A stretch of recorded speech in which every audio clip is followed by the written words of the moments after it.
বাংলার সময় আরও থাকছে। ইতালি যাওয়ার পথে লিবিয়ায় বন্দী মাফিয়া চক্রের নির্যাতন, স্বজন থেকে মুক্তিপণের লাখ লাখ টাকা আদায়, ১.৫ বছর ধরে খোঁজ নেই মাদারীপুরের যুবকের দিশেহারা পরিবার। ইতালি যাওয়ার পথে প্রথমে লিবিয়ায় বন্দী হন মাদারীপুরের যুবক রাজীব মিয়া, পরে তাকে নির্যাতন করে মাফিয়া চক্র, আদায় করা হয় মুক্তিপণের লাখ লাখ টাকা। এরপরও ১.৫ বছর ধরে খোঁজ নেই এই যুবকের। সন্তানের খোঁজ না পেয়ে দিশেহারা তার পরিবার। তবে অপরাধীদের আইনের আওতায় আনার কথা জানিয়েছে পুলিশ।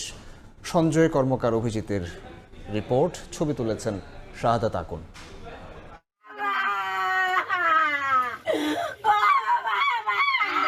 মোবাইলে থাকা নিখোঁজ ছেলের ছবি নিয়ে বুকফাটা আর্তনাদ মা শিল্পী বেগমের। সন্তান কোথায় আছে, কেমন আছে জানে না পরিবারের সদস্যরাও।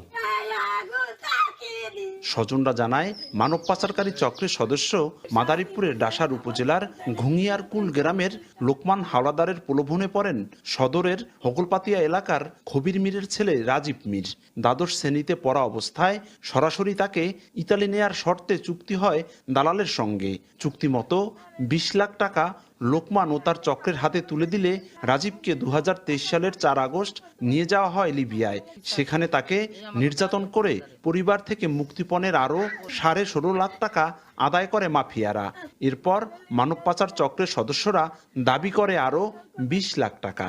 সেই টাকা না দেয়ায় ১.৫ বছর ধরে খোঁজ নেই রাজীবের। ফুসলাইয়া বহুত প্রলোভন দেখাইয়া এইখানে নিব, ওইখানে নিব, ৮ লাখ টাকা নিব, ১০ লাখ টাকা নিব, লিবিয়া নিয়ে গেছে। দালাল লোকমান হাওলাদার এবং তার ছেলে লিবিয়া নিয়ে আটকাই রাইখা আমাদের থেকে প্রথম ২৪ লাখ টাকা নিছে, তারপর আবার ২০ লাখ টাকা মুক্তিপণ দাবি করছে।